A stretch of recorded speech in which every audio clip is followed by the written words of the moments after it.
ಬರೀ ಅಷ್ಟೇ ನೋಡಿಲ್ಲ ಸರ್ ಸುಪ್ರೀಂ ಕೋರ್ಟ್, ಮುಂದುವರೆದ ಭಾಗದಲ್ಲಿ ಶೆಡ್ಡಿಂದ ಹಿಡಿದು ಶೆಡ್ ಓನರ್ ಯಾರು, ಪೊಲೀಸ್ ಸರ್ಕಾರ ಯಾರು, ಇನ್ವೆಸ್ಟಿಗೇಷನ್ ಆಫೀಸರ್ ಯಾರು, ಏನು ಕಡತಗಳು ಎಲ್ಲಿ ಬೇಲಾಗಿದ್ದಾವೆ, ಬೇರೆಯವ್ರು ಯಾರು, ಇವರಿಬ್ರು ಸಂಬಂಧ ಏನು, ಆರೋಪಿ 1-2 ಸಂಬಂಧ ಏನು, ಈ ಹುಡುಗರೆಲ್ಲ ಯಾರು, ಅವನಿಗೆ ಯಾಕೆ ಇವ್ರು ಕೊಲೆ ಹೇಗೆ ಹಿಂಸೆ ಕೊಟ್ಟರು ಅನ್ನೋದನ್ನು ಕೂಡ ಪರಿಗಣಿಸಿದೆ. ಈಗ ನಾವು ನೋಡಬೇಕಾಗಿರುವಂಥದ್ದು ಅಂದರೆ ಸುಪ್ರೀಂ ಕೋರ್ಟ್ ನ್ಯಾಯಾಧೀಶರು ಇದನ್ನು ಕ್ಯಾನ್ಸಲೇಷನ್ಸ್ಗಂತ ಸರ್ಕಾರ ಹಾಕೊಂಡಿರೋದು, ಬಟ್ ಅವ್ರು ನೋಡ್ತಾ ಇರುವಂಥದ್ದು. ಸ್ನೇಹಿತರೆ ನಮಸ್ಕಾರ, ನಾನು ನಿಮ್ಮ ರಾಕೇಶ್ ಶಾರುಂಡಿ. ಇವತ್ತು ಸುಪ್ರೀಂ ಕೋರ್ಟ್ನಲ್ಲಿ ಆಗಿರ್ತಕ್ಕಂಥ ಡೆವಲಪ್ಮೆಂಟ್ಸ್ ನಿಜಕ್ಕೂ ಕೂಡ ಅಚ್ಚರಿಯ ವಿಷಯ. ಯಾಕೆಂದರೆ ಈಗಾಗಲೇ ಕರ್ನಾಟಕ ಹೈಕೋರ್ಟ್ ಕೊಟ್ಟಿರ್ತಕ್ಕಂಥ ಜಾಮೀನು ಅರ್ಜಿ ಈಗ ಸುಪ್ರೀಂ ಕೋರ್ಟ್ನಲ್ಲಿ ಅದು ವಜಾ ಆಗುತ್ತೆ, ಬೇಲ್ ಕ್ಯಾನ್ಸಲ್ ಆಗುತ್ತೆ. ಅದಕ್ಕೆ ಪ್ರಮುಖ ಕಾರಣಗಳನ್ನು ಅನೇಕ ರೀತಿಯಾಗಿ ವರ್ಣಿಸ್ತಾ ಇದ್ದಾರೆ. ಯಾಕೆಂದರೆ ಇವತ್ತು ಸುಪ್ರೀಂ ಕೋರ್ಟ್ ಕೇಳಿದಂಥ ಪ್ರಶ್ನೆಗಳು ಆ ರೀತಿಯಾಗಿತ್ತು, ಅಚ್ಚರಿಯನ್ನು ವ್ಯಕ್ತಪಡಿಸ್ಬಿಡ್ತು. ಕರ್ನಾಟಕ ಹೈಕೋರ್ಟ್ ಇಂಥ ಗಂಭೀರ ವಿಷಯದಲ್ಲಿ ದರ್ಶನ್ ಅವರಿಗೆ ಯಾವ ಕಾರಣದಲ್ಲಿ ಬೇಲನ್ನು ಕೊಡ್ತು ಅಂತ. ಅದಕ್ಕೋಸ್ಕರವಾಗಿ ಬಹಳಷ್ಟು ಕಾರಣಗಳಿದ್ದಾವೆ. ಇವತ್ತು ನಮ್ಮ ಜೊತೆ ಮಾತನಾಡಲಿಕ್ಕೆ ರಿಸೋರ್ಸ್ ಪರ್ಸನ್ ಆಗಿರ್ತಕ್ಕಂಥ ಲೋಹಿತ್ ಹನುಮಾಪುರ್ ಅವರಿದ್ದಾರೆ, ಕ್ರಿಮಿನಲ್ ವಕೀಲರು ಕೂಡ. ಹಾಗಾಗಿ ಅವ್ರನ್ನೇ ಕೇಳೋಣ. ಸರ್, ನಿಜಕ್ಕೂ ಕರ್ನಾಟಕ ಹೈಕೋರ್ಟ್ ಇಂಥ ಸೂಕ್ಷ್ಮ ಕೇಸ್ನಲ್ಲೂ ಕೂಡ ಈ ಥರದ ಒಂದು ನಿರ್ಧಾರವನ್ನು ತಳೆದಿದ್ದಕ್ಕೆ ಸುಪ್ರೀಂ ಕೋರ್ಟ್ ಇವತ್ತು ಒಂದು ರೀತಿಯಾಗಿ ಚಾಟಿ ಬೀಸಿದ್ದು ಅಂದರೆ ಪರೋಕ್ಷವಾಗಿ ನೀವು ಹೇಗೆ ನೋಡ್ತಾ ಇದ್ದೀರಿ ಸರ್ ಈ ಕೇಸ್ನ? ನಮಸ್ಕಾರ ಸರ್, ತುಂಬ ಅದ್ಭುತವಾಗಿ ತಾವು ಪ್ರಶ್ನೆಯನ್ನು ಕೇಳಿದ್ರಿ. ಮತ್ತು ಆಶ್ಚರ್ಯನ ವ್ಯಕ್ತಪಡಿಸೋ ರೀತಿ ನಿಮ್ದು ಇದೆಯಲ್ಲ, ಅದು ತುಂಬ ಗಮನ ಸೆಳೆಯುವಂಥದ್ದು. ಏನಂದರೆ ಈ ರೀತಿಯಾದ ಒಂದು ಆಶ್ಚರ್ಯ ನಿಮ್ಮಲ್ಲಿ ವ್ಯಕ್ತಪಡಿಸೋ ಹಾಗೆ ಇವತ್ತು ಸಮಾಜನೂ ಕೂಡ ವ್ಯಕ್ತಪಡಿಸ್ತಾ ಇದೆ. ಅಂದರೆ ಈ ಕೇಸ್ನಲ್ಲಿ ಇಲ್ಲಿ ನಾವು ಯಾವುದೇ ಒಂದು ನ್ಯಾಯಾಲಯದ ಆದೇಶದ ಬಗ್ಗೆನೂ ಕಾಮೆಂಟ್ ಮಾಡ್ತಾ ಇಲ್ಲ, ಸಾರ್ವಜನಿಕನಾಗಿ ಮಾತಾಡೋಣ. ನಾನು 2008ರಲ್ಲಿ ನಾನು ಈ ಕ್ರಿಮಿನಲ್ ಪ್ರಾಕ್ಟೀಸ್ ಸ್ಟಾರ್ಟ್ ಮಾಡ್ತೀನಿ. ನಾನು ಕಂಪ್ಲೀಟ್ ಕ್ರಿಮಿನಲ್ ಲಾಯರ್ ಅಂದರೆ ನಾನು ಗುರುತಿಸ್ಕೊಂಡಿರೋಂಥದ್ದು. ಮೊದಲು ಕೊರಂಗು ಕೃಷ್ಣ, TC ರಾಜ, ಈ ಥರ ಡಬಲ್ ಮರ್ಡರ್ ಕೇಸ್, ಈ ರೀತಿಯಾಗಿ ಎಲ್ಲ ಪ್ರಕರಣಗಳಲ್ಲೂ ಕೂಡ ನಾವು ಮಾಡಬೇಕಂದಾಗ ಸುಪ್ರೀಂ ಕೋರ್ಟ್ ಮೆಟ್ಲ ತನಕ ನಾನು ಇಂಥ ಒಂದು ಪ್ರಕರಣಗಳಲ್ಲಿ ಅಂದರೆ ಕೊಲೆ ಕೇಸ್ಗಳಲ್ಲಿ ನಾವು ಮೆಟ್ಲು ಏರಿದ್ದೀವಿ. ಏರಿದಾಗ ಏನಾಗುತ್ತೆ ಅಂದಾಗ ನನಗೆ ಅನುಭವ, ಜಿಲ್ಲಾ ನ್ಯಾಯಾಲಯದಲ್ಲಿ ಒಂದು ಪ್ರಕರಣ ಬೇರೆ ರೀತಿ ನೋಡ್ತಾರೆ, ಹೈಕೋರ್ಟ್ನಲ್ಲಿ ಬೇರೆ ರೀತಿ ನೋಡ್ತಾರೆ, ಸುಪ್ರೀಂ ಕೋರ್ಟ್ನಲ್ಲಿ ಬೇರೆ ರೀತಿ ನೋಡ್ತಾರೆ. ಈ ರೀತಿ ಇವತ್ತು ಸುಪ್ರೀಂ ಕೋರ್ಟ್ನಲ್ಲಿ ನೋಡ್ತಿರುವಂಥ ರೀತಿ ಬೇರೆ, ಹೈಕೋರ್ಟ್ನಲ್ಲಿ ಆಗಿರುವಂಥ ಪ್ರಕರಣವನ್ನು ಯಾಕೆ ನೀವು ಬೇಲ್ ಕೊಟ್ಬಿಟ್ರಿ ಅಂದರೆ ಬೇಡ, ಸುಪ್ರೀಂ ಕೋರ್ಟ್ ಹೈಕೋರ್ಟ್ ಮಾಡಿರೋ ತಪ್ಪನ್ನ ನಾನು ಮಾಡಲ್ಲ ಅನ್ನೋವಂಥ ಮಾತೇನೋ ಬಂತಂತೆ ಇವತ್ತು ಸುಪ್ರೀಂ ಕೋರ್ಟ್ನಲ್ಲಿ. ಅಂದರೆ ಸುಪ್ರೀಂ ಕೋರ್ಟ್ ಹೈಕೋರ್ಟ್ನವರು ಬೇಲ್ ಕೊಟ್ಟು ತಪ್ಪು ಮಾಡಿದಾರಾ ಅನ್ನೋವಂಥದ್ದು. ಸೊ ಈ ಎಲ್ಲದಕ್ಕೂ ಕೂಡ ವಿಶ್ಲೇಷಣೆ ನಾವು ಮಾಡಬೇಕು ಅಂದಾಗ ತಪ್ಪು ಯಾರು ಸರಿ ಯಾರು ಅನ್ನೋದು ಕಾಮೆಂಟ್ ಮಾಡೋವಂಥ ಶಕ್ತಿ ನಮಗಿಲ್ಲ, ನಾವು ಮಾಡೋದು ಬೇಡ. ಆದರೆ ಇಲ್ಲಿ ನಡೆದಿರುವಂಥ ತಪ್ಪು ಏನು ಅಂದರೆ, ಕೋರ್ಟಿಗೆ ಅಫಿಡವಿಟ್ನ ಸಲ್ಲಿಸಿರ್ತಾರೆ ದರ್ಶನ್ ಅವರು. ಏನಂತ, ನನಗೆ ಸರ್ಜರಿ ಆಗಬೇಕು, ಇಂಜುರಿ ಆಗಿದೆ, ಆ ಸರ್ಜರಿ ಆಗಿಲ್ಲ ಅಂದರೆ CV ನಾಗೇಶ್ ಅವರು ಹೇಳೋವಂಥದ್ದು, ಆ ಸರ್ಜರಿ ಆಗಿಲ್ಲ ಅಂದರೆ ಪ್ರಾಣ ಹೋಗುವಂಥ ಸಮಯ ಬಂದ್ಬಿಡುತ್ತೆ ಅಥವಾ ಸ್ಟ್ರೋಕ್ ಆಗುವಂಥ ಸನ್ನಿವೇಶಗಳು ಬಂದ್ಬಿಡ್ತವೆ ಅಂತ ಒಂದು ಅಫಿಡವಿಟ್ನ ಸಲ್ಲಿಸಿರ್ತಾರೆ. ಆ ಒಂದು ಅಫಿಡವಿಟ್ ಮೇಲೆ ಮಾನ್ಯ ನಮ್ಮ ಹೈಕೋರ್ಟ್ ನ್ಯಾಯಾಲಯ ಅವರಿಗೆ ಇಂಟರಿಮ್ ಬೇಲ್ ಕೊಡುತ್ತೆ. ನೀನು ಆಪರೇಷನ್ ಮಾಡಿಸ್ಕೊಂಬಾ, ಟ್ರೀಟ್ಮೆಂಟ್ ತಗೋ 6 ವೀಕಲ್ಲಿ ಅಂತ. ಆ 6 ವೀಕ್ ಮುಗಿಯೋಷ್ಟರಲ್ಲಿ ಆರೋಪಿ ಒಂದು ಅವರು ಮತ್ತು ಬೇರೆ ಯಾರಿದ್ದಾರೋ ಅವರೆಲ್ಲರಿಗೂ ಕೂಡ ಜಾಮೀನು ಆಗ್ಬಿಡುತ್ತೆ. ಆಗ ಆರೋಪಿ 2 ಆಗಿರೋ ಇವ್ರಿಗೂ ಕೂಡ ಜಾಮೀನು ಆಗ್ಬಿಡುತ್ತೆ ಹೈಕೋರ್ಟ್ನಲ್ಲಿ. ಇದು ಹಿಂಗಾಗೋಯ್ತು. ಈಗ 6 ವಾರ ಆದಮೇಲೆ ಇವ್ರು ಕೊಡಬೇಕಾಗಿರುವಂಥ ರಿಪೋರ್ಟ್ಸು ಏನಾಯಿತು, ನಲ್ಲಿಫೈಡ್ ಆಗೋಯ್ತು, ಕೊಡೋವಂಥ ಅವಶ್ಯಕತೆ ಇಲ್ಲ. ಯಾಕಂದರೆ ಕಂಪಲ್ಸರಿ ಬೇಲ್ ಆಗೋಯ್ತಲ್ವಾ, ಆಚೆ ಬಂದ್ಬಿಟ್ರು. ಆದರೆ ಬಿಡುಗಡೆ ಆಗಿರೋದು ಯಾವಾಗಿಂದ ಅಂತ ಸುಪ್ರೀಂ ಕೋರ್ಟ್ ನೋಡ್ತಾ ಇದೆ. ಯಾವಾಗಿಂದ, ನಿಂಗೆ ಆಪ್ರೇಷನ್ ಆಗಬೇಕು ಅವಾಗಿಂದ ಬಿಡುಗಡೆ ಆಗಿದೆ. ಹಾಗಾದ್ರೆ ಈ ಥರ ಆಪ್ರೇಷನ್ ಆಗಿದೆಯೋ ಇಲ್ವೋ, ಅವ್ರು ಇವಾಗ ಎಲ್ಲಿದ್ದಾರೆ ಅಂತ ಬರೀ ಅಷ್ಟೇ ನೋಡಿಲ್ಲ ಸರ್ ಸುಪ್ರೀಂ ಕೋರ್ಟು. ಮುಂದುವರೆದ ಭಾಗದಲ್ಲಿ ಪ್ರಕರಣದ ಕೊಲೆಯಾಗಿಂದ ಹಿಡಿದು ಅವ್ರನ್ನ ಎಲ್ಲೆಲ್ಲ ಅರೆಸ್ಟ್ ಮಾಡ್ತಾರೋ, ಶೆಡ್ಡಿಂದ ಹಿಡಿದು ಶೆಡ್ ಓನರ್ ಯಾರು, ಪೊಲೀಸ್ ಸರ್ಕಾರ ಯಾರು, ಇನ್ವೆಸ್ಟಿಗೇಷನ್ ಆಫೀಸರ್ ಯಾರು, ಏನು ಕಡತಗಳು ಎಲ್ಲಿ ಬೇಲಾಗಿದ್ದಾವೆ, ಬೇರೆಯವ್ರು ಯಾರು, ಇವರಿಬ್ರು ಸಂಬಂಧ ಏನು, ಆರೋಪಿ 1-2 ಸಂಬಂಧ ಏನು, ಈ ಹುಡುಗರೆಲ್ಲ ಯಾರು, ಅವನಿಗೆ ಮಾಡಿದ್ರು, ಹೇಗೆ ಹಿಂಸೆ ಕೊಟ್ಟರು ಅನ್ನೋದನ್ನು ಕೂಡ ಪರಿಗಣಿಸಿದೆ. ಈಗ ನಾವು ನೋಡಬೇಕಾಗಿರುವಂಥದ್ದು ಅಂದರೆ ಸುಪ್ರೀಂ ಕೋರ್ಟ್ ನ್ಯಾಯಾಧೀಶರು ಇದನ್ನು ಕ್ಯಾನ್ಸಲೇಷನ್ಸ್ಗಂತ ಸರ್ಕಾರ ಹಾಕೊಂಡಿರೋದು, ಬಟ್ ಅವ್ರು ನೋಡ್ತಾ ಇರೋವಂಥದ್ದು ಯಾವುದು ಅಂದರೆ, ಪ್ರಕರಣದ ಬೇಲ್ ಕೊಡಬೇಕಂದಾಗ ಹೆಂಗೆ ನೋಡ್ತಾರಲ್ಲ, ಅಂದರೆ ನಾನು ಬೇಲ್ ಕೊಡಬೇಕು ಕೊಡಬಾರ್ದು ಅನ್ನೋ ರೀತಿ ನೋಡ್ತಾರಲ್ಲ, ಆ ರೀತಿ ನೋಡ್ತಾ ಇದ್ದಾರೆ. ಬರೀ ಕ್ಯಾನ್ಸಲೇಷನ್ ಬರೀ ನೋಡ್ತಾ ಇಲ್ಲ, ಕೊಡಬೇಕು ಕೊಡಬಾರ್ದು ಅನ್ನೋ ಥರ ಅಲ್ಲ. ಪ್ರಕರಣವನ್ನು ಬೇಲಿಗೆ ಯಾರಾದರೂ ಹೊಸ ಅರ್ಜಿ ಹಾಕಿದಾಗ ಯಾವ ರೀತಿ ನೋಡ್ತಾರಲ್ಲ ಆ ರೀತಿ ನೋಡ್ತಾರೆ. ಒಂದು ಅಪೀಲ್ ಥರ ನೋಡ್ತಿಲ್ಲ. ಇದು ಕೆಲವ್ರಿಗೆ ಅರ್ಥ ಆಗುತ್ತೆ, ಇದನ್ನ ಅಪೀಲ್ ಥರ ನೋಡ್ತಾ ಇಲ್ಲ, ಇದನ್ನ ಪೆಟಿಷನ್ ಥರ ನೋಡ್ತದೆ, ಫ್ರೆಶ್ ಪೆಟಿಷನ್ ಥರ. ಯಾಕೆ ಅಂದರೆ 6 ತಿಂಗಳೊಳಗಡೆ ಒಂದು ಕೊಲೆ ಪ್ರಕರಣದಲ್ಲಿ ಬೇಲ್ ಸಿಗೋದೆಲ್ಲ ತುಂಬ ಕಷ್ಟದ ಕೆಲಸ ಸರ್. ಪ್ರಕರಣ ಯಾವ ರೀತಿ ಆದರೂ ಪರವಾಗಿಲ್ಲ, 3 ತಿಂಗಳು 4 ತಿಂಗಳಲ್ಲಿ ಏನಾಗುತ್ತೆ ಅಂದರೆ, ಕೊಲೆ ಕೇಸ್ನಲ್ಲಿ ತಮಗೆ ಬೇಲ್ ನನ್ನ ಅನುಭವ ಅಂತ ದರ್ಶನ್ಗೆ ಬೇಲ್ ಸಿಕ್ಬಿಡ್ತು ಸರ್. ಅಂತ ಹೇಳೋರು ಇದ್ದಾರೆ ನನಗೆ ಜೈಲ್ ವಿಸಿಟ್ಗಳಿಗೆ ಹೋದಾಗ. ದರ್ಶನ್ ಅವ್ರಿಗೆ ಸಿಕ್ಬಿಡ್ತು, ಅಷ್ಟು ದೊಡ್ಡ ವಿಷಯ, ಅಷ್ಟು ದೊಡ್ಡ ನ್ಯೂಸು, ನಮ್ಗೆ ಯಾಕೆ ಸಿಗ್ತಿಲ್ಲ ಸರ್? ಈ ರೀತಿಯಾದ ಕ್ವಶನ್ಸ್ಗಳೆಲ್ಲ ಬರ್ತವೆ ಪ್ರಾಕ್ಟಿಕಲ್ ಆಗಿ. ಸೊ ಆ ರೀತಿನೇ ಸುಪ್ರೀಂ ಕೋರ್ಟ್ ನೋಡ್ತಾ, ಅಂದರೆ ಇಷ್ಟು ಕ್ವಿಕ್ಕಾಗಿ ಏನಕ್ಕೆ ಸಿಗ್ತೀವಿ ಇವ್ರಿಗೆ ಬೇಲು, ಎಷ್ಟು ದಿವಸ ಇದ್ರೊಳಗಡೆ ಹಿಂಸಾಚಾರ ಏನಿದೆ ಅನ್ನೋದನ್ನು ಎಳೆಯಾಗಿ ಯಾರು 3680 ಪೇಜ್ ಬರೆದಿದ್ದಾರಲ್ಲ ಪೊಲೀಸ್ ಅವರು ರೆಸ್ಪಾಂಡೆಂಟ್ಸ್ ಅವರು, ಅದರೊಳಗಡೆ ಇರುವಂಥ ಎಲ್ಲ ಅಂಶಗಳನ್ನ ತಿಳ್ಕೊಳ್ಳೋಕೆ ಪ್ರಯತ್ನ ಪಡ್ತಾ ಇದ್ದಾರೆ. ಸೊ ಹಾಗಾಗಿ ನನ್ನ ಅನಿಸಿಕೆ ಸರ್, ನಾನು ನಿಮ್ಮ ಚಾನಲಲ್ಲೇ if I am not wrong, ಹೈಕೋರ್ಟ್ನಲ್ಲಿ ಏನಾಗುತ್ತೆ ದರ್ಶನ್ ಅವ್ರ ಕೇಸು ಅಂತ ಹೇಳಿದಾಗ ನಾನು ಹೇಳಿದ್ದೆ ಅವ್ರಿಗೆ 100% ಬೇಲ್ ಆಗುತ್ತೆ ಹೋಗಿ ಅಂತ ಹೇಳಿ. ನಿಮ್ಮ ಚಾನಲಲ್ಲಿ ನಾನು ಹೇಳಿದ್ದು ಅಂದರೆ ನಾನು ಹೇಳಿ 15 ದಿನ ಆದಮೇಲೆ ಏನೋ ಬೇಲ್ ಆಗಿರೋದು ಅಂತ ಅನ್ಸುತ್ತೆ. ಹಾಗೆ ಸುಪ್ರೀಂ ಕೋರ್ಟಲ್ಲಿ ತಾವೇನಾಗುತ್ತೆ ಅಂತ ನಾನು ಕೇಳಿದ್ರೆ 100% ಇದು ಕ್ಯಾನ್ಸಲ್ ಆಗುತ್ತೆ, ಈ ಬೇಲು ತಾತ್ಕಾಲಿಕವಾಗಿ ಕ್ಯಾನ್ಸಲ್ ಆಗುತ್ತೆ ಅನ್ನೋದು ನನ್ನ ಅಭಿಪ್ರಾಯ. ಯಾಕಂದರೆ ವಾದ ವಿವಾದಗಳು ನಡೀತಾ ಇದ್ದಾವೆ ಸರ್. ಕಾಯ್ದಿರಿಸೋದು ಯಾಕೆ? ಹಾಗಾದರೆ ಒಂದು ವಾರ ಕಾಯ್ದು ಇರಿಸಿರೋದು ಯಾಕೆ ಅನ್ನೋದು ಕೂಡ ಪ್ರಶ್ನೆ. ಕಾಯ್ದಿರಿಸಿರೋದು ಎಂತಕ್ಕೆ ಅಂದರೆ ಬೇರೆ ಆರೋಪಿಗಳು ಕೂಡ ಅವ್ರ ವಾದವನ್ನು ಮಂಡಿಸಬೇಕಾಗಿತ್ತು. ಅದು ನನ್ನ ಸ್ನೇಹಿತ ಒಬ್ಬ ರೆಡ್ಡಿ, ನನ್ನ ಸ್ನೇಹಿತ ಜಗದೀಶ್ ಅವರ ಪರ ಅಡ್ವೊಕೇಟ್, ಅವರು ಕೂಡ ಸುಪ್ರೀಂ ಕೋರ್ಟ್ನಲ್ಲಿದ್ದಾರೆ ಇವತ್ತು. ಅವರು ಕೂಡ 3 ಪೇಜ್ಗಿಂತ ಜಾಸ್ತಿಯನ್ನು ನೀವು ಹಾಕಂಗಿಲ್ಲ ಅಂತ ಸುಪ್ರೀಂ ಕೋರ್ಟ್ ಬೇರೆ ಹೇಳಿದೆ. 3 ಪೇಜ್ಗಿಂತ ಜಾಸ್ತಿ ಮಾಡೋಂಗಿಲ್ಲ, ಲಿಮಿಟ್ ಮಾಡಿಬಿಟ್ಟು ನೀವು ಅಬ್ಜೆಕ್ಷನ್ ಹಾಕಿ ಅಂತ. ಸೊ ಒಂದು ವಾರ ಆದಮೇಲೆ ಎಲ್ಲವೂ ಕೂಡ ಆದೇಶಗಳು ಬರ್ತವೆ. ಬಟ್ ದರ್ಶನ್ ಅವ್ರದ್ದು ಬಿಟ್ಟು ಬೇರೆಯವ್ರದ್ದು ಏನಾಗುತ್ತೆ ಅನ್ನೋದು ಇವಾಗ ನೀವು ಗಂಭೀರವಾಗಿ ನೋಡಬೇಕಾಗಿರೋವಂಥದ್ದು. ದರ್ಶನ್ ಅವ್ರದ್ದು ರಿಸಲ್ಟ್ ಇಸ್ ಔಟ್ ಅಂತ ಅನ್ಕೊಂಬಿಡಿ, ಯಾರು ಕೂಡ ಹೇಳೋಕ್ಕಾಗ್ತಾ ಇಲ್ಲ. But I can tell it, ಯಾಕಂದ್ರೆ ಸುಪ್ರೀಂ ಕೋರ್ಟ್ ನೋಡ್ತಿರೋ ರೀತಿ ಬೇರೆ. ಕಪಿಲ್ ಸಿಬಿಲ್ ಅವರು ತಾವು ಕೇಳ್ತಾ ಇದ್ರಿ ಯಾಕೆ ಆಗಿದ್ದಾರೆ ಈ ಕೇಸ್ನಲ್ಲಿ ಅಂತ, ಅವರೇ ಅಟೆಂಡ್ ಮಾಡ್ತಾ ಇದ್ರು ಅಂದರೆ ಸುಪ್ರೀಂ ಕೋರ್ಟ್ನಲ್ಲಿ ಅಥವಾ ಹೈಕೋರ್ಟ್ನಲ್ಲಿ ನಾವು ಏನು ಮಾಡ್ತೀವಿ ಅಂದರೆ, ಈಗ ಒಬ್ಬರು ನ್ಯಾಯಾಧೀಶರು ಬಂದಾಗ ಅವರು ಮುಂದೆ ಪ್ರಕರಣಗಳ ನಮ್ಗೆ ರಿಸಲ್ಟ್ ಸಿಗ್ತಾ ಇದ್ದಾಗ ಎಲ್ಲ ಅಪ್ಲಿಕೇಶನ್ಗಳನ್ನ ಅವ್ರ ಮುಂದೆ ನಾವು ಫಾರ್ವರ್ಡ್ ಮಾಡ್ಕೊತೀವಿ. This is the practice. ಅದೇ ನೋಡಪ್ಪ ಒಳ್ಳೆ ಕೆಲಸಗಳು ಆಗ್ತಿದ್ದಾವೆ, ನಮ್ಮ ಬಿಲ್ ಸಿಗ್ತಾ ಇದ್ದಾವೆ, ಕಾಶ್ ಆಗ್ತಾ ಇದ್ದಾವೆ, ಅಪೀಲು ಸರಿ ಆಗ್ತಾ ಇದ್ದಾವೆ, ನೋಡ್ಬೋದು ಇಲ್ಲಿ ಕೆಲಸ ಆಗ್ಬೋದು ಒಂಚೂರು ಅನ್ನೋ ಥರ ಒಂದು ಹೋಗ್ತೀವಿ. ಅಂದರೆ ಏನು ಅಂದರೆ ನೋಡೋ ರೀತಿ, ನ್ಯಾಯಾಧೀಶರು ನೋಡೋ ರೀತಿ, ಪ್ರಕರಣವನ್ನು ನೋಡೋ ರೀತಿ, ಕೇಳೋ ರೀತಿ ಬೇರೆ ಥರ ಇದ್ದಾಗ ಹೋಗ್ಬಿಡ್ತೀವಿ. ಹಾಗೆ ತುಂಬ ಕಷ್ಟ ಇದ್ದಾಗ, ತುಂಬ ಕಷ್ಟ ಇದೆ, ತುಂಬ ಟಫ್ ಇದೆ ಅಂದಾಗ ಈ ಬೆಂಚ್ ಮುಂದೆ ಬೇಡ, ಈ ಜಡ್ಜ್ ಮುಂದೆ ಬೇಡ, ಟೈಮ್ ತೊಗೊಂಡ್ಬಿಡೋಣ ಅನ್ನೋ ರೀತಿನೂ ಕೂಡ ಮಾಡ್ತೀವಿ. ಸೊ ಹಾಗಾಗಿ ಬಹುಶಃ ಅದೊಂದು ಟ್ಯಾಕ್ಟಿಕ್ಸ್, ವಕೀಲರ ಟ್ಯಾಕ್ಟಿಕ್ಸ್ ಇದೆಲ್ಲ. ಇದೊಂದು ಅಂದರೆ ನಾವು ಗೆಲ್ಲುವಂಥ ಟ್ಯಾಕ್ಟಿಕ್ಸ್ಗಳು ಇದೆಲ್ಲ ಇರ್ತವೆ, ಇದೆಲ್ಲ ಸರ್ವೇ ಸಾಮಾನ್ಯಗಳು.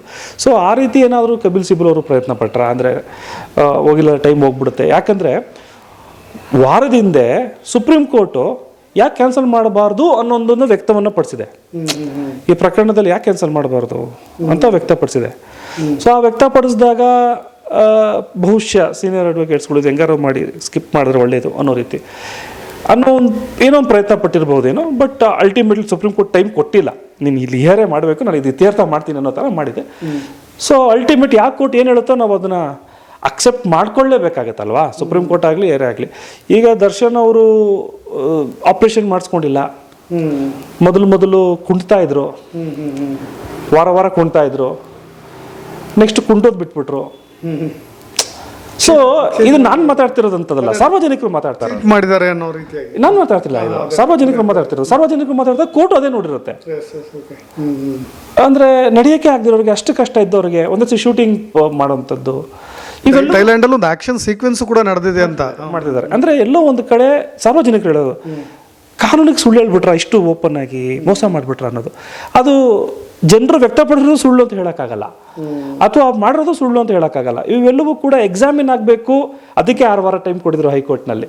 But that was not examined. ಅದಾಗಲಿಲ್ಲ, ಆಪ್ರೇಷನ್ ಆಗಲೇ ಏನೂ ಆಗಿಲ್ಲ. ಅಂದರೆ ಒಂದು 3 ದಿನ 4 ದಿನ ಅಥವಾ ಒಂದು ತಿಂಗಳು ನೀವು ರೆಸ್ಟ್ ತೊಗೊಂಡ್ಬಿಟ್ರೆ ಇದು ವಾಸಿ ಆಗುವಂಥ ಕಾಯಿಲೆ ಆಗಿದ್ರೆ ಇಂಟರಿಮ್ ಕೊಟ್ಟಿರುವಂಥ ಅಫಿಡವಿಟ್ ಸುಳ್ಳಾಯ್ತಲ್ಲ. ಅಂದರೆ ಆ ಕ್ಷಣಕ್ಕೆ ಬೇಲ್ ಬೇಕಾಗಿತ್ತು, ಸೊ ಅವ್ನು ಮಾಡಿಬಿಟ್ರಲ್ಲ, ಅದನ್ನೆಲ್ಲ ಎತ್ತಿಡಿಯುತ್ತೆ ಸುಪ್ರೀಂ ಕೋರ್ಟ್. ಹಾಗಾಗಿ ಸುಪ್ರೀಂ ಕೋರ್ಟ್ಗೆ ಹೈಕೋರ್ಟು ಕೊಟ್ಟಿರುವಂಥ ಆದೇಶ, ನಾನು ಹೈಕೋರ್ಟ್ ಮಾಡಿರುವಂಥ ತಪ್ಪು ನಾನು ಮಾಡಲ್ಲ ಅಂತ ಓಪನ್ ಆಗಿ ಹೇಳ್ತಾರೆ ಕೋರ್ಟ್ ಒಳಗಡೆ. ನಾನು ಆ ರೀತಿ ತಪ್ಪು ಮಾಡಲ್ಲ, ನಾನು ಆ ಥರ ತಪ್ಪು ಮಾಡಲ್ಲ ಅನ್ನೋದೇ ಹೇಳಿದೆ. ಬೇರೆ ಪದಗಳನ್ನ ಯೂಸ್ ಮಾಡೋಕ್ಕೆ ಆಗಲ್ಲ, ಅದು ಏನು ಮಾಡಿದಾರೆ ನಾವು ಅದನ್ನೇ ಯೂಸ್ ಮಾಡಬೇಕು. ಸೊ ಆ ರೀತಿ ಬಹುಶಃ ನೋಡಿರುವಂಥದ್ದು ಎಲ್ಲ ಒಂದು ಕಡೆ ಇಂಟ್ರಿಮ್ ಬೇಲ್ ಆದಾಗ ಆ ಘಟನೆಯಿಂದನೇ ಒಂದು ಚೂರು ಇದು ಬ್ಯಾಕ್ ಆಯ್ತೇನೋ, ಅಥವಾ ಇಂಟ್ರಿಮ್ ಆಗಿರಲ್ಲ ರೆಗ್ಯುಲರ್ ಆಗಿ ಬೇಲ್ ಆಗಿಬಿಟ್ಟಿದ್ರೆ ಬಹುಶಃ ಸರ್ಕಾರವೇ ಬೇಲ್ ಕ್ಯಾನ್ಸಲೇಷನ್ಗೆ ಹೋಗ್ತಾ ಇಲ್ಲ ಅನ್ನೋದು ಕೂಡ ನನ್ನ ಒಂದು ಅಭಿಪ್ರಾಯ ಸರ್. ಬಟ್ ಜೊತೆಗೆ ಇವತ್ತು ಸುಪ್ರೀಂ ಕೋರ್ಟ್ ನ್ಯಾಯಾಧೀಶರು ಇಲ್ಲಿ ನಮ್ಮ ಕರ್ನಾಟಕಕ್ಕಿದ್ ಸೆನ್ಸೇಷನ್ ಇಶ್ಯೂ ಇರ್ಬೋದು ಸರ್. ಆ್ಯಕ್ಚುಲಿ ದರ್ಶನ್ ಯಾರು ಅಂತ ಗೊತ್ತು, ಜಡ್ಜ್ಗಳಿಗೂ ಗೊತ್ತು, ಬಟ್ ಇದರ ಹೈಪ್ ಏನು ಅನ್ನೋದು ಗೊತ್ತು. ಆ್ಯಕ್ಚುಲಿ ಸುಪ್ರೀಂ ಕೋರ್ಟ್ ಇವತ್ತು ದರ್ಶನ್ ಯಾರು, ನಟನ, ಆ್ಯಕ್ಟ್ರಾ, ಕೊಡಿಲಿ ಫೋಟೋ ಅನ್ನೋ ರೀತಿಯಾಗಿ ಎಲ್ಲವನ್ನೂ ಕೂಡ ತರಿಸ್ಕೊಂಡಿದೆ. ನನಗೆ ಈ ಕೇಸಲ್ಲಿ ತುಂಬ ಸೂಕ್ಷ್ಮತೆ ಅಂತ ಹೇಳಿದ್ರೆ, ಈ ಕೇಸ್ನಲ್ಲಿ ಸಂವಿಧಾನ ಒಂದೇ, ಕಾನೂನು ಒಂದೇ, ನೋಡಬೇಕಾಗಿರೋ ರೀತಿ ಒಂದೇ, ಈ ಕೇಸ್ನ ಹೈ ವೋಲ್ಟೇಜ್ ಎಷ್ಟಿದೆ, ಹೈಪ್ ಎಷ್ಟಿದೆ, ಗಂಭೀರತೆ ಎಷ್ಟಿದೆ, ಸೂಕ್ಷ್ಮವಾಗಿ ಕರ್ನಾಟಕ ಹೈಕೋರ್ಟು ನೋಡಬೇಕಾಗಿತ್ತು, ಸುಪ್ರೀಂ ಕೋರ್ಟು ಅದು ನೋಡಿದೆ. ಯಾಕೆ ಕರ್ನಾಟಕ ಹೈಕೋರ್ಟ್ ಇದನ್ನೆಲ್ಲವನ್ನು ಕೂಡ ನೋಡಲಿಲ್ಲ, ಇಷ್ಟು ಸುಲಭವಾಗಿ ಯಾಕೆ ಬೇಲ್ ಕೊಡ್ತು ಅನ್ನೋ ರೀತಿಯಾಗಿ ನಾನು ಕೇಳ್ತಾ ಇರೋದು. ಇದು ನ್ಯಾಯಾಲಯದಲ್ಲಿ ಡಿಫ್ರೆನ್ಸ್ ಆಗ್ತವೆ ಸರ್. ಅಂದರೆ ದ ಟೈಮ್ ಆಫ್ ಪ್ರೆಸೆಂಟೇಷನ್. ಈಗ ಪ್ರಕರಣವನ್ನು ನೋಡಿದಾಗ, ನೀವೇ ಒಂದು ಪ್ರಕರಣವನ್ನು ನೋಡಿದಾಗ, ಡಾಕ್ಯುಮೆಂಟೇಷನ್ ನೋಡಿದಾಗ ಇವರ ಇನ್ವಾಲ್ವ್ಮೆಂಟ್ ಎಲ್ಲಿದೆ ಅನ್ನೋ ಒಂದು ಪ್ರಶ್ನೆ ಬರುತ್ತೆ. ಸೊ ಈ ರೀತಿಯಲ್ಲೂ ಕೂಡ ಡಿಪೆಂಡ್ ಆಗ್ತವೆ. ನೀವು ತೀವ್ರತೆಯನ್ನು, ಅದೇ ಹೇಳೋದು, ಪ್ರಕರಣ ತೀವ್ರತೆಯನ್ನು ನೋಡಿದಾಗ, ಬೇರೆ ರೀತಿಯಲ್ಲಿ ನೋಡಿದಾಗ, ಅಂದರೆ ಆತ ಸತ್ತಿರೋದು ಯಾವ ರೀತಿ ಅಂತ ಕೇಳಿದಾಗ, ಅವ್ನು ಸತ್ತಿರೋದು ಯಾವ ರೀತಿ ಅಂತ ಕೇಳಿದಾಗ ತೀವ್ರತೆ ಜಾಸ್ತಿ ಆಗೋಯ್ತು. ಇವ್ರ ಇನ್ವಾಲ್ವ್ಮೆಂಟ್ ಎಲ್ಲಿ ಅಂತ ಹೇಳಿದಾಗ ತೀವ್ರತೆ ಕಮ್ಮಿ ಆಗೋಯ್ತು. ಸೊ ಇದು ಕೋರ್ಟ್ನಿಂದ ಕೋರ್ಟಿಗೆ ಡಿಫ್ರೆಂಟ್ ಆಗ್ತವೆ.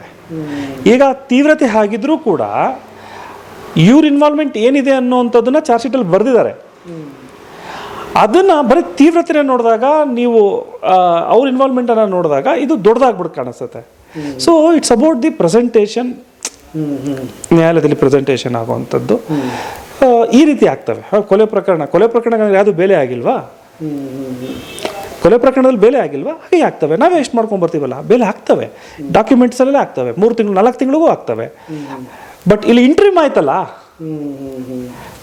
ಅಂದರೆ ಚಾರ್ಜ್ ಶೀಟ್ ಹಾಕಿದ ತಕ್ಷಣ ಒಬ್ಬರಿಗೆ ಆರೋಗ್ಯದ ತಪಾಸಣೆಗೋಸ್ಕರ ಅಥವಾ ಆಪ್ರೇಷನ್ಗೋಸ್ಕರ ಜೈಲಿಂದ ಹೊರಗಡೆ ಬಂದು ಅದು ಕನ್ಫರ್ಮ್ ಆಯ್ತಲ್ಲ, ಅದು ಕಂಟಿನ್ಯೂ ಆಯ್ತಲ್ಲ, ಅದು ಎಲ್ಲೋ ಒಂದು ಕಡೆ ಎಲ್ಲರ ಒಂದು ಮನಸ್ಸು ಅಥವಾ ಕಣ್ಣು ತೆರೀತು ಈ ಕೇಸ್ನಲ್ಲಿ ಅನ್ನೋದು ನನ್ನ ಅಭಿಪ್ರಾಯ. ಹಾಗಾಗಿ ಸರ್ಕಾರ ಇಮ್ಮಿಡಿಯೇಟ್ ಆಗಿ ಅದು ಕ್ಯಾನ್ಸಲೇಷನ್ಗೆ ಹೋಯ್ತು. ಬೇರೆ ಯಾರ್ದು ಕ್ಯಾನ್ಸಲೇಷನ್ ಆಗಕ್ಕೆ ಸಾಧ್ಯವೇ ಇಲ್ಲ. ಅದೇ ರೀತಿ ಪೂರಕವಾಗಿ ಏನಾದ್ರೂ ಕೂಡ ಆಪರೇಷನ್ ಆಗಿಬಿಟ್ಟಿದ್ರೆ, ಆ ಮೆಡಿಕಲ್ ಗ್ರೌಂಡ್ಸ್ ಪ್ರೂವ್ ಆಗಿಬಿಟ್ಟಿದ್ರೆ ಖಂಡಿತವಾಗ್ಲೂ ಯಾರು ಒಳ್ಳಾಡ್ಸೋಕ್ಕಾಗ್ತಿರಲಿಲ್ಲ. ಯಾಕಂದರೆ ಎಲ್ಲ ಸತ್ಯತೆಗಳು ಕಾಣ್ತಾ ಇದ್ವು. ಈಗ ಒಂದು ಪ್ರಕರಣದಲ್ಲಿ, ಯಾವುದೋ ಒಂದು ಪ್ರಕರಣದಲ್ಲಿ ಸರ್, ಅದನ್ನು ಕೋಟ್ ಮಾಡೋಕ್ಕೆ ನಾನು ಇಷ್ಟಪಡ್ತೀನಿ. ಅಫಿಡವಿಟ್, ಪ್ರಮಾಣ ಪತ್ರ ಅನ್ನೋದೇನು ಅನ್ನೋದಕ್ಕೋಸ್ಕರ ರೇವಣ್ಣವ್ರು ಇದ್ರಲ್ಲಪ್ಪ, JDS ರೇವಣ್ಣವರು, ಹಾಸನ್ ರೇವಣ್ಣವರು, ಅವರು ಪ್ರಜ್ವಲ್ ಪ್ರಕರಣ ಎಲ್ಲ ಆದಾಗ ಅವ್ರಿಗೂ ಒಂದು ಪ್ರಕರಣ ಆಯಿತು. ಅವರು ಅವಾಗ ಒಂದು ಇಂಟ್ರಿಮ್ ಬೇಲ್, ಆನ್ಸ್ಪಿಟರ್ ಬೇಲ್ ಹಾಕೊಂಡ್ರು, ರಿಜೆಕ್ಟ್ ಆಯಿತು ಆ ಬೇಲು. ಅದ್ರಲ್ಲಿ ಅಫಿಡವಿಟ್ ಏನು ಹಾಕಿದ್ರು ಗೊತ್ತಾ ನಿಮಗೆ? ಅಫಿಡವಿಟಲ್ಲಿ ನನಗೆ ಬೇಲ್ ಆಗಲೇಬೇಕು ಆಂಟಿಸಿಪೇಟರಿ, ಯಾಕಂದರೆ ನಮ್ಮ ತಂದೆ ತಾಯಿ ನೋಡ್ಕೊಳ್ಳೋದು ನಾನೇನೆ ಅಂತ. ಅಂದರೆ ದೇವೇಗೌಡ ಅವ್ರನ್ನ ಮತ್ತು ಅವ್ರ ತಾಯಿ ನೋಡ್ಕೊಳ್ಳೋಕ್ಕೆ ನನ್ನ ಮಗ, ಅವ್ರ ವಯಸ್ಸಾಗಿರೋ ತಂದೆ ತಾಯಿ ಇದ್ದಾರೆ, ನಾನು ಅವ್ರನ್ನ ನೋಡ್ಕೊಬೇಕು, ನನಗೆ ಬೇಲ್ ಕೊಡಿ ಅಂತ ಪ್ರಮಾಣ ಪತ್ರದಲ್ಲಿ.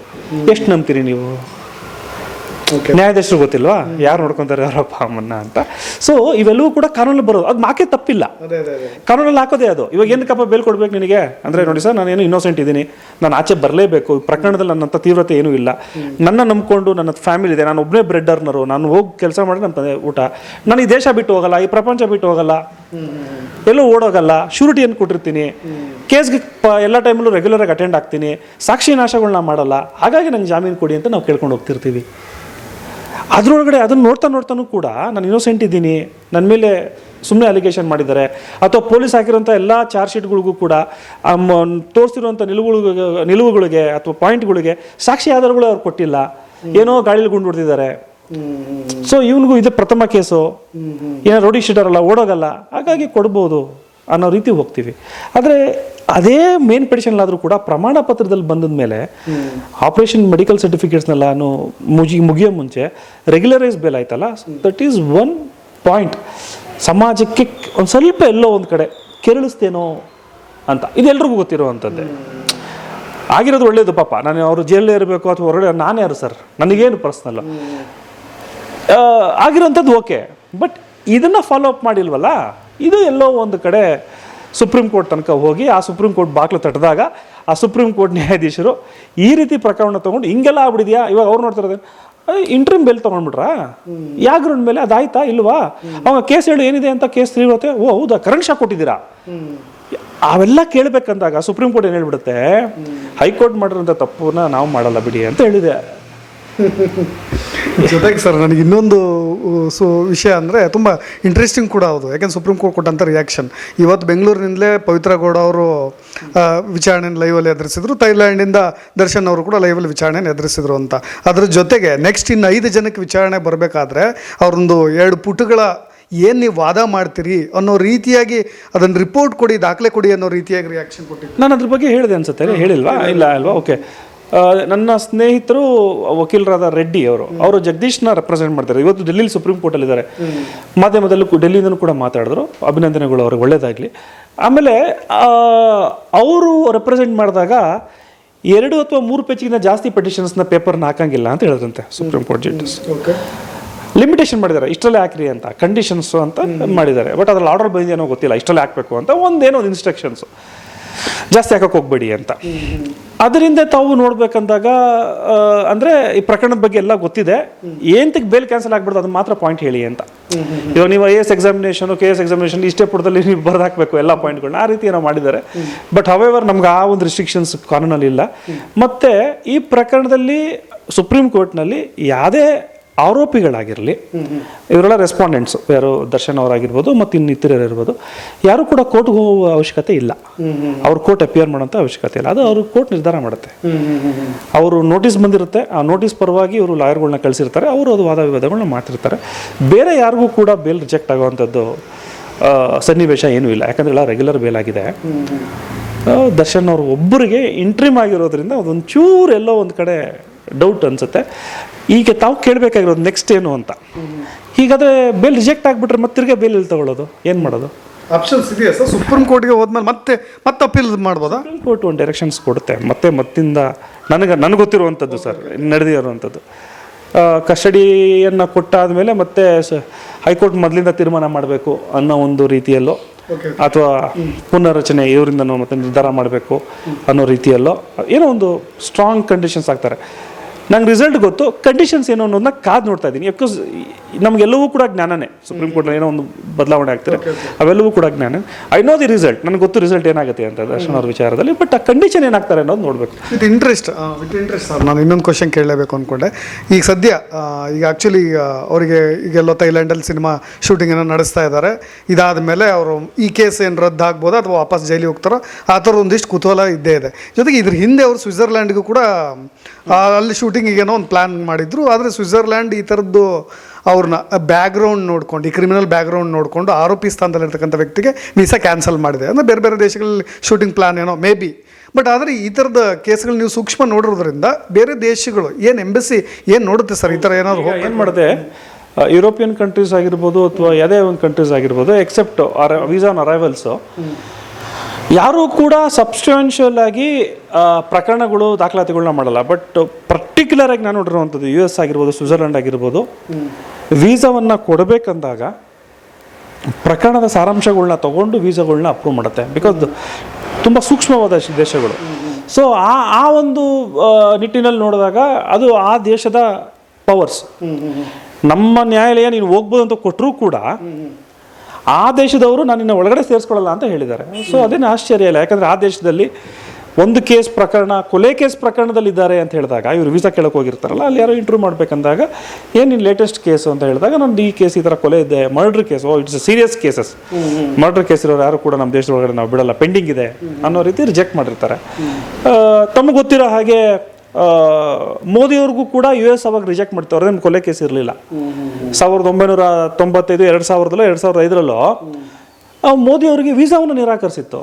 ಅವರು ಚೀಫ್ ಮಿನಿಸ್ಟರ್ ಆಗಿದ್ರು ಕೂಡ ಅವ್ರಿಗೆ ವೀಸಾ ಕೊಟ್ಟಿರಲಿಲ್ಲ. ಇದೇ ಅಮೆರಿಕ ಏನು ಆಮೇಲೆ ಇವರು ಪ್ರೈಮ್ ಮಿನಿಸ್ಟರ್ ಆದ ತಕ್ಷಣ ರೆಡ್ ಕಾರ್ಪೆಟ್ ಹಾಕಿದ್ರು, ನೀವು ಮೊದಲು ನಮ್ಮ ದೇಶಕ್ಕೆ ಬಾಪ ಪರ್ಮಿಷನ್ ಕೊಡ್ತೀವಿ ಅಂತ. ಯಾಕೆಂದರೆ ಧರ್ಮದ ಬಗ್ಗೆ ಪ್ರಚಾರ ಮಾಡಿಬಿಡ್ತಾರೆ, ಆ ರೀತಿ ಈ ರೀತಿ ಅಂತೇಳಿ. ಈಗಲೂ ಕೂಡ ಯಾರು ಕೆಲವು ದೇಶಗಳನ್ನು ನಿಮ್ಗೆ ಉದಾಹರಣೆ ಹೇಳ್ತೀನಿ ಸರ್. ನಾನು ಯಾವುದೋ ಒಂದು ದೇಶಕ್ಕೆ ಹೋದಾಗ ಭಗವದ್ಗೀತೆಯನ್ನೇ ಗಾಡೀಲಿ ಅಂದರೆ ಬ್ಯಾಗಲ್ಲಿ ಇಟ್ಕೊಂಡು ಹೋದಾಗ ನನಗದು ಅಲೋ ಮಾಡಲಿಲ್ಲ. ಅದನ್ನ ಧರ್ಮ ಪ್ರಚಾರ ಏನು ಮಾಡ್ಬಿಡ್ತೀವಿ ಅನ್ನೋ ರೀತಿ. ಸೊ ನಾನೇನು ಡಿಸ್ಕ್ಲೋಸ್ ಮಾಡೋಂಗಿಲ್ಲ, ಆ ರೀತಿನೂ ಆಗ್ಬಿಡ್ತವೆ. ಸೊ ಅಂದರೆ ಕೆಲವು ಕಂಟ್ರಿಗಳಲ್ಲಿ ನೀವು ಹೋದರೆ ಏನಕ್ಕೆ ಹೋಗ್ತಿದ್ರೋ ಅದಕ್ಕೆ ಹೋಗಬೇಕು, ಅಂದರೆ ಏನೂ ಅಲ್ಲಿ ವ್ಯತ್ಯಾಸಗಳಾಗ್ಬಿಡ್ದು, ಯಾರೋ ಇದಾಗ್ಬಿಡ್ತವೆ ಅಂತ. ಮತ್ತು ಈ ಯಾವುದೋ ಒಂದು ಭಯೋತ್ಪಾದಕರ ಅಟ್ಯಾಕ್ ಆಗಿಬಿಟ್ರಂತೂ ಆ ಒಂದು ಟೈಮಲ್ಲಂತೂ ನಿಮಗೆ 6 ತಿಂಗಳು ಏನೂ ಇಲ್ಲ. ಮತ್ತು ಇವರು ಹೋಗುವಂಥ ಟೈಮಲ್ಲಿ ಏನಿತ್ತು ಅಂದರೆ ವಾರ್ ಇತ್ತು, ಆ ಒಂದು ಇದಿತ್ತು, ಹಾಗಾಗಿ ಸ್ವಲ್ಪ ಎಲ್ಲೋ ಟೈಟೇನ್ ಮಾಡಿರ್ತಾರೆ ಅನಿಸುತ್ತೆ. ಸೊ ಆ ದೇಶದಲ್ಲಿ ಬಿಟ್ಟಿರೋಂಥದ್ದು. ಥೈಲ್ಯಾಂಡಲ್ಲಿ ಯಾರು ಕೂಡ ಏನು ಆ ರೀತಿಯಾದ ಒಂದು ರಿಸ್ಟ್ರಿಕ್ಷನ್ಸ್ ಇಲ್ಲ, ವೀಸಾ ಅರೈವಲ್, ಶ್ರೀಲಂಕಾ ಏನೂ ಇಲ್ಲ, ಮಾಲ್ಡೀವ್ಸ್ ಏನೂ ಇಲ್ಲ. ಸೊ ದೇ ಮೇಡ್ ಟ್ರಾವೆಲ್ ಅಂತ ಅನ್ಸುತ್ತೆ sir. Thank you sir, thank you. ನಮಸ್ಕಾರ ಸರ್, ಥ್ಯಾಂಕ್ ಯು. ನೋಡೋಣ, ಕಾದು ನೋಡೋಣ ಏನಾಗುತ್ತೆ ಅಂತ. ಭಾಳ ಜನಕ್ಕೂ ಭಾಳ ನಮ್ಮ ಕಾನೂನು ವ್ಯವಸ್ಥೆಗಳ ಮೇಲೆ ಭಾಳಷ್ಟು ನಂಬಿಕೆ ಇದೆ ಸಹಜವಾಗಿ. ಯಾಕೆಂದರೆ ಈ ಥರದಲ್ಲಿ ಆದಾಗ ದರ್ಶನ್ ಕೇಸ್ ಪರ್ಟಿಕ್ಯುಲರ್ಲಿ, ಅಯ್ಯೋ ಈ ಥರದವ್ರಿಗೂ ಕೂಡ ಬೇಲ್ ಸಿಕ್ಕಿಬಿಡುತ್ತೆ, ಎಲ್ಲರೂ ಕೂಡ ಸೇವ್ ಆಗಿಬಿಡ್ಬೋದು, ಎಲ್ಲರೂ ಕೂಡ ಈ ಥರದ ಕಾನೂನಿನ ಮೇಲೆ ಅಪನಂಬಿಕೆಯನ್ನು ಹೊಂದತಕ್ಕಂಥ ಸಾಧ್ಯತೆಗಳಿರುತ್ತೆ. ಈ ಕೇಸ್ನಲ್ಲಿ ಸುಪ್ರೀಂ ಕೋರ್ಟ್ ತೆಗೆದುಕೊಳ್ಳೋ ನಿರ್ಧಾರಗಳ ಮೇಲೆ ಕಾನೂನು ಕೂಡ ಇನ್ನೂ ಜೀವಂತವಾಗಿ ಇದೆ ಅನ್ನೋದನ್ನ ನಾವು ಕೂಡ ನಂಬೋದು. ಇನ್ನಷ್ಟು ಅಪ್ಡೇಟ್ಸ್ಗಳೊಂದಿಗೆ ಮತ್ತೆ ಬರ್ತೀನಿ. ನಾನು ರಾಕೇಶ್ ಶಾರುಂಡಿ, ಧನ್ಯವಾದ.